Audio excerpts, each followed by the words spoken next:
ওই নাতি কি কর? আবার দা ঘুম পাড়তাইছাস, পড়া কি খুব কঠিন নাকি? না দাদা, পড়াশোনা এমন কঠিন না। তাহলে পড়া বাদ দা ঘুম পারস কা? পড়ার সময় যে ঘুমটা আসে ওই ঘুমটা আটকানটাই কঠিন। জ্ঞানের বাতি জ্বালাও রে টুনটুনা টুন। দাদা, বিয়ের আগে মাসে শরীরে হলুদ মাখাই কে? মাছ ভাজার আগে গায়ে হলুদ মাখাই যে জন্য।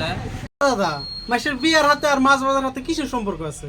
হ্যাঁ নাতি ভাই, মানুষের বিয়া আর মাছ ভাজার মধ্যে গভীর সম্পর্ক আছে। কি এমন গভীর সম্পর্ক দাদা? আমি তো কিছুই বুঝলাম না। মাছ ভাজার আগে গায়ে হলুদ মাখানো হয় মাছ ভাজা ভাজা করার জন্য, আর মানুষের বিয়ার আগে মানুষের গায়ে হলুদ মাখানো হয় মানুষের জীবন ভাজা ভাজা করার জন্য।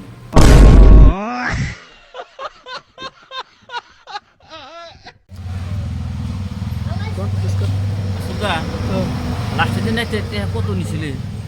টিয়া নিছি দাদা কাছে 1 লাখ নিয়া মাসিক দিবার গেছিল, খালি একদম চা খিলাইছি 20 টাকা। আমি তো সে একলা তাই নাকি? একদম ঘুরে ঢিলে মশা কিলে ঢিলে ফিরে আইসা করে হুই আসছিলাম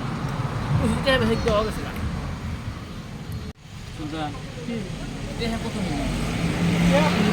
মেলা আমাকে কি যে হয়? আমি তো 3 জনের কাছ থেকে নিছি, বলতে দিছি একজন পাইব না না বাবা, তুমি গ্যারান্টি নাই, কিছু আল্লাহ জানে। আল্লাহ জানে, পয়সা তো যদি মেলা আমাকে কি যে হয়? দরাই বলি নাকি আর কিছু ধরা বুঝি বলতে আমি তোমার দিছি খবর?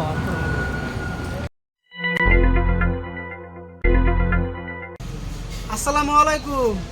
ওয়ালাইকুম আসসালাম ওয়া রাহমাতুল্লাহি ওয়া বারাকাতুহু। দাদা, এবার আমি ভোটে দাঁড়াইছি, ভোটটা আমাকে দিয়েন। আপনি ভোট দেয়ারি, কিন্তু আমার মাথার মধ্যে খুব মাথা বিষ করতেছে, একটু যদি মাথাটা টিপে দিতেন তাহলে অবশ্যই আপনাকে ভোট দিব। কি করে একটু মানুষ শুনলে সব দে।